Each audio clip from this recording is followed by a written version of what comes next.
हनुमान जी के जन्म की कथा। राम भक्त हनुमान जी के जन्म की कहानी।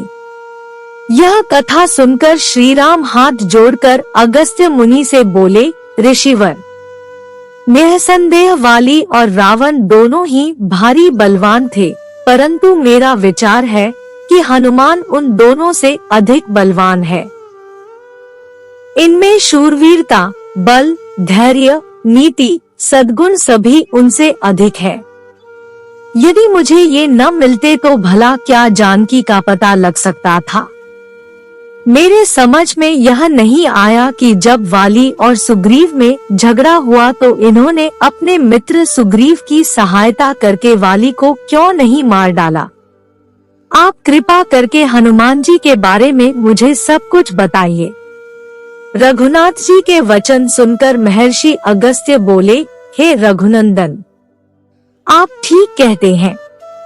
हनुमान अद्भुत बलवान, पराक्रमी और सद्गुण संपन्न है, परंतु ऋषियों के शाप के कारण इन्हें अपने बल का पता नहीं था।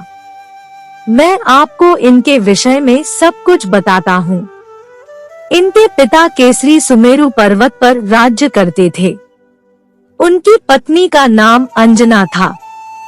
इनके जन्म के पश्चात एक दिन इनकी माता फल लाने के लिए इन्हें आश्रम में छोड़कर चली गई। जब शिशु हनुमान को भूख लगी तो वे उगते हुए सूर्य को फल समझकर उसे पकड़ने के लिए आकाश में उड़ने लगे।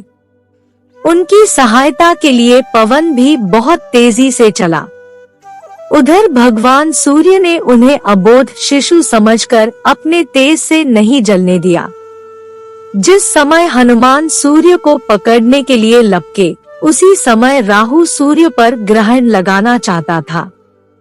हनुमान जी ने सूर्य के ऊपरी भाग में जब राहु का स्पर्श किया तो वह भयभीत होकर वहां से भाग गया। उसने इंद्र के पास जाकर शिकायत की कि देवराज, आपने मुझे अपनी क्षुधा शांत करने के साधन के रूप में सूर्य और चंद्र दिए थे। आज जब अमावस्या के दिन मैं सूर्य को ग्रस्त करने के लिए गया तो मैंने देखा कि एक दूसरा राहु सूर्य को पकड़ने जा रहा है। राहु की बात सुनकर इंद्र घबरा गए और राहु को साथ लेकर सूर्य की ओर चल पड़े। राहु को देखकर हनुमान जी सूर्य को छोड़कर राहु पर झपटे। राहु ने इंद्र को रक्षा के लिए पुकारा तो उन्होंने हनुमान जी के ऊपर वज्र का प्रहार किया, जिससे वे एक पर्वत पर जा गिरे और उनकी बाई ठुड्डी टूट गई। हनुमान की यह दशा देखकर वायुदेव को क्रोध आया। उन्होंने उसी क्षण अपनी गति रोक ली। इससे कोई भी प्राणी सांस न ले सका और सब पीड़ा से तड़पने लगे। तब सारे सुर, असुर, यक्ष, किन्नर आदि ब्रह्मा जी की शरण में गए। ब्रह्मा उन सबको लेकर वायुदेव के पास गए। वे मृत हनुमान को गोद में लिए उदास बैठे थे। जब ब्रह्मा जी ने उन्हें जीवित कर दिया तो वायुदेव ने अपनी गति का संचार करके सब प्राणियों की पीड़ा दूर की। चूंकि इंद्र के वज्र से हनुमान जी की हनु ठुड्डी टूट गई थी, इसलिए तब से उनका नाम हनुमान हो गया। फिर प्रसन्न होकर सूर्य ने हनुमान को अपने तेज का 100वां भाग दिया।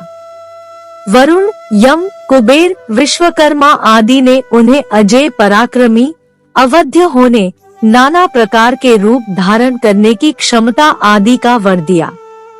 इस प्रकार नाना शक्तियों से संपन्न हो जाने पर निर्भय होकर वे ऋषिमुनियों के साथ शरारत करने लगे।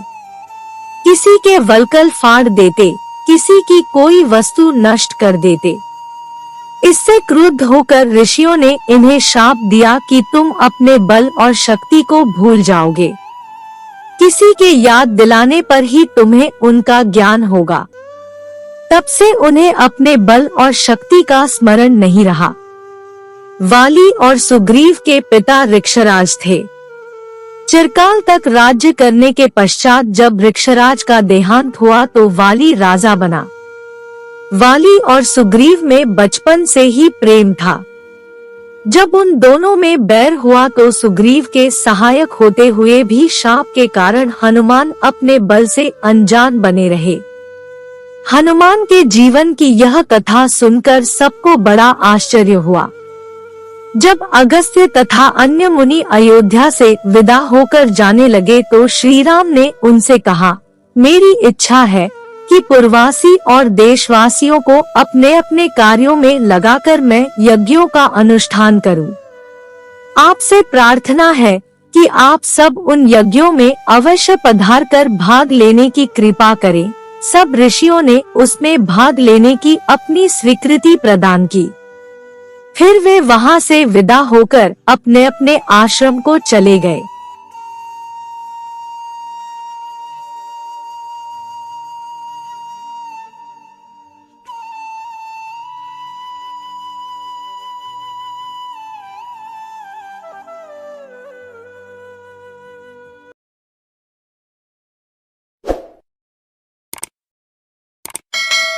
उम्मीद करती हूँ यह कहानी आप लोगों को अच्छी लगी होगी। अच्छी लगी तो लाइक करें, अपने दोस्तों के साथ शेयर करें, मेरे चैनल को सब्सक्राइब करें। एक प्यारा सा कमेंट में जय श्री राम जरूर लिखें।